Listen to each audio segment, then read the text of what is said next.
Di sebuah desa terpencil di Kalimantan, hiduplah seorang kuyang bernama Sumi.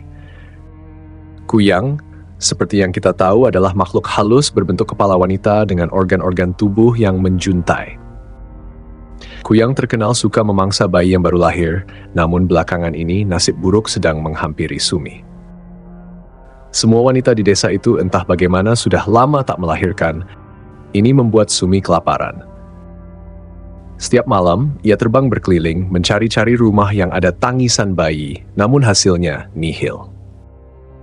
Perutnya sudah berbunyi seperti panci kosong yang dipukul-pukul. "Ah, sial, sudah seminggu aku tak makan," gerutu Sumi sambil melayang di atas desa. Apa semua bayi di desa ini sudah pada pindah kota atau bagaimana? Sumi memutar otaknya. Ia tak bisa terus begini.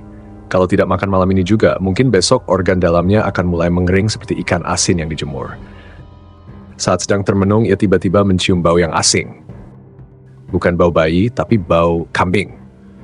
Ya ampun, sudah sejauh ini aku kelaparan sampai mencium bau kambing. Sumi terkikik, tak percaya. Namun rasa lapar yang mendera membuatnya tak punya pilihan. Ia memutuskan untuk mencari sumber bau tersebut. Di sudut desa, ada seorang peternak kambing bernama Pak Reza. Malam itu, Pak Reza sedang duduk di teras rumahnya santai sambil minum kopi. Kandang kambing yang tak jauh dari rumah tampak sepi, hanya beberapa kambing yang mengembik pelan. Tiba-tiba, terdengar suara gemerisik di atas atap. Pak Reza mendongak, tapi tak ada apa-apa. Ia meneguk kopinya lagi, tapi kali ini terdengar suara yang lebih aneh, seperti suara benda berat jatuh di tanah. Duk! Pak Reza langsung berdiri. "Apa itu?" gumamnya. Ia berjalan menuju kandang kambing dengan senter di tangan. Saat sampai di depan kandang, ia melihat sesuatu yang aneh. Ada sosok yang bersembunyi di pojokan. Kepalanya besar, tubuhnya tak ada. Yang ada hanya kepala dan organ-organ dalam yang melayang di udara, dan sosok itu sedang menatap kambing-kambingnya dengan pandangan lapar. Sumi, sang kuyang, tak bisa lagi menahan nafsunya. "Ya sudah, kambing pun kambing, yang penting kenyang," katanya pelan, lalu dengan cepat menyambar salah satu kambing di kandang. Kambing?" pekik Pak Reza yang syok melihat adegan itu. Sumi tampak kesulitan saat mencoba memangsa kambing. Organ-organ dalamnya menggeliat dan melilit tubuh kambing itu, tapi kambingnya terlalu besar. Sumi berkali-kali mencoba menelan kambing itu, tapi yang berhasil ia makan hanya sedikit. Sambil terengah-engah, Sumi mengeluh, "Astaga, ini kambing atau batu? Kenapa susah sekali dimakan?" Pak Reza yang ketakutan bercampur bingung mulai tertawa. Kuyang, kok makan kambing? Ini baru pertama kali aku lihat." Sumi yang mendengar tawa Pak Reza merasa tersinggung. "Hei, jangan ketawa. Aku ini sudah sekarat kelaparan. Tidak ada bayi di desa ini, kambing pun jadi." Pak Reza tak bisa menahan tawanya. "Tapi Bu Kuyang, kambing itu banyak bulunya. Kamu pasti bakal lebih susah lagi kalau makan yang satu itu," katanya sambil menunjuk kambing berbulu tebal di pojok kandang. Sumi memandangi kambing yang ditunjuk Pak Reza. "Iya juga ya, bulunya lebat sekali. Mungkin aku memang harus lebih pilih-pilih." Dengan gerak cepat, Sumi mencoba kambing lain yang lebih kecil. Kali ini, ia berhasil sedikit lebih banyak memakan dagingnya. Tapi kambing itu terus melawan dan membuatnya makin frustrasi. "Sial, rasanya beda dengan bayi. Aku sudah lupa bagaimana rasanya kenyang," keluhnya sambil menarik organ dalamnya yang tersangkut di tanduk kambing. Pak Reza yang menyaksikan seluruh kejadian itu malah semakin terpingkal-pingkal. "Ya ampun, Kuyang gagal makan kambing. Besok-besok ini pasti bakal jadi cerita di seluruh desa." Sumi, yang sudah kehilangan sisa martabatnya, melirik Pak Reza dengan pandangan jengkel. "Lihat saja besok. Kalau ada bayi lahir, aku akan kembali," ancam Sumi sebelum akhirnya ia menyerah dan terbang pergi dengan tubuhnya yang lemah dan perut tetap kosong. Pak Reza hanya menggeleng-gelengkan kepala. Makhluk halus pun bisa salah strategi," katanya sambil tertawa dan kembali ke rumah. Sementara itu, kambing-kambingnya berembik pelan, seolah juga ikut lega karena lolos dari ancaman kuyang yang salah mangsa. Malam setelah insiden konyol dengan kambing Pak Reza, Sumi kembali ke sarangnya di sebuah gua gelap di hutan. Tubuhnya masih lemas dan organ dalamnya terasa seperti habis diremas-remas. Sambil mengerang kesakitan, ia menggantungkan kepalanya di langit-langit gua, mencoba istirahat. Ya ampun, ini benar-benar terburuk sepanjang karierku jadi kuyang, keluhnya pelan. Memangkas kambing ternyata lebih susah dari yang kukira. Bagaimana bisa makhluk berbulu itu punya tenaga sebesar itu? Sementara itu di desa, insiden tadi malam mulai tersebar. Kabar tentang kuyang yang mencoba memangsa kambing sudah jadi bahan perbincangan dari warung kopi hingga rumah-rumah warga. Semua orang tak bisa menahan tawa saat mendengar cerita Pak Reza.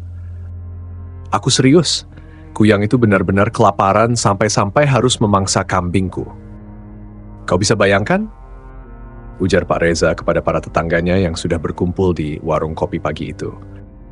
Wah, kalau kambingku dimangsa kuyang pasti langsung kurus kering. Salah satu warga bercanda disambut tawa yang pecah di seluruh ruangan. Tetapi di sisi lain ada yang merasa khawatir. Maksiti, dukun kampung yang terkenal, mendengarkan cerita tersebut dengan ekspresi serius. Ini tidak baik, gumamnya pelan. Kuyang yang kelaparan bisa jadi lebih agresif dan tak terduga. Apa maksudmu, Maksiti? Tanya salah satu warga yang mendengar gumaman itu. Maksiti menggelengkan kepalanya. Kuyang yang kelaparan bisa berbuat lebih dari sekadar memangsa kambing. Jika terus tak mendapatkan mangsa yang sebenarnya, bayi, mereka bisa mencari mangsa lain termasuk orang dewasa. Berita ini langsung menyebar lebih cepat dari sebelumnya, menggantikan tawa dengan ketakutan. Orang-orang mulai menutup pintu dan jendela lebih rapat, bahkan ada yang menaruh lebih banyak daun kelor di sekeliling rumah. Desa yang sebelumnya penuh canda berubah menjadi desa penuh waspada. Sementara itu, Sumi, sang kuyang, sudah pulih sedikit dari petualangan memalukan semalam. Namun, rasa laparnya tak kunjung hilang, malah semakin menjadi-jadi. Ia memandang keluar gua, menatap langit malam yang mulai gelap lagi. Di dalam kepalanya, satu suara kecil berbisik. Kamu tak bisa terus begini. Kamu kuyang. Kamu butuh bayi. Kalau tidak ada bayi, mungkin orang dewasa juga cukup. Tapi ide itu terdengar aneh bagi Sumi. Mana mungkin aku makan orang dewasa? Rasanya pasti beda, gumamnya. Namun rasa laparnya makin tak tertahankan. Ia teringat pada Pak Reza yang menertawakannya semalam. Mungkin orang itu bisa jadi pilihan. Dia punya banyak kambing. Kalau kambing tak cukup, mungkin pemiliknya bisa. Dengan tekad baru dan sedikit rasa dendam, Sumi memutuskan untuk kembali ke desa. Di rumah Pak Reza. Malam itu, Pak Reza sedang bersiap tidur. Ia baru saja selesai memeriksa kambing-kambingnya untuk memastikan tak ada lagi yang hilang atau dimangsa makhluk aneh. Meski tadi siang ia tertawa, kini setelah mendengar peringatan Maksiti, ia sedikit gelisah. Ah, masa iya kuyang bisa memangsa orang dewasa? Gumamnya sambil mengunci pintu rumahnya. Tiba-tiba, angin dingin bertiup kencang membuat jendela rumahnya berderak keras. Pak Reza berhenti sejenak, merasakan ada yang tak beres. Ia menoleh ke arah jendela dan samar-samar melihat bayangan hitam melayang di luar sana. Gak mungkin. Kuyang lagi, pikirnya. Jantungnya berdetak lebih cepat. Benar saja, di luar rumah Sumi sudah kembali. Kali ini, wajahnya tampak lebih bertekad dan ia langsung mengincar Pak Reza yang masih berdiri di depan jendela. Tertawakan aku lagi, ha? Seru Sumi dari balik jendela, suaranya serak dan penuh amarah. Sekarang giliranmu menjadi mangsaku. Pak Reza yang panik buru-buru meraih bawang putih dari dapurnya dan meletakkannya di sekeliling rumah. Tapi Sumi, yang sudah terdesak rasa lapar, tak lagi takut dengan penghalang sederhana seperti itu. Pak Reza, siap-siaplah untuk jadi makanan berikutku. Teriak Sumi sambil mencoba menerobos masuk.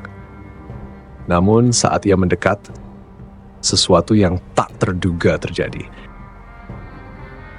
Salah satu kambing milik Pak Reza yang sedang terikat di halaman, tiba-tiba berlari ke arah Sumi dan menanduknya dengan keras. Cuk! Sumi terlempar beberapa meter ke belakang. Organ-organ dalamnya terpelintir karena tabrakan itu. Aduh, kambing sialan! seru Sumi kesakitan, mencoba bangkit. Kambing itu mungkin merasa telah berhasil membela diri dari makhluk aneh yang mencoba memangsanya. Berlari-lari mengelilingi halaman sambil mengembik keras. Melihat pemandangan itu, Pak Reza meskipun takut setengah mati, tak bisa menahan tawanya lagi. Kuyang kalah sama kambing, serunya di antara tawa yang meledak. Sumi yang merasa harga dirinya sudah hancur, melayang pergi dengan amarah dan kecewaan yang semakin besar. Ini terakhir kalinya aku datang ke desa ini. Kambingmu lebih berbahaya dari yang kukira, teriaknya sebelum lenyap ke dalam kegelapan malam.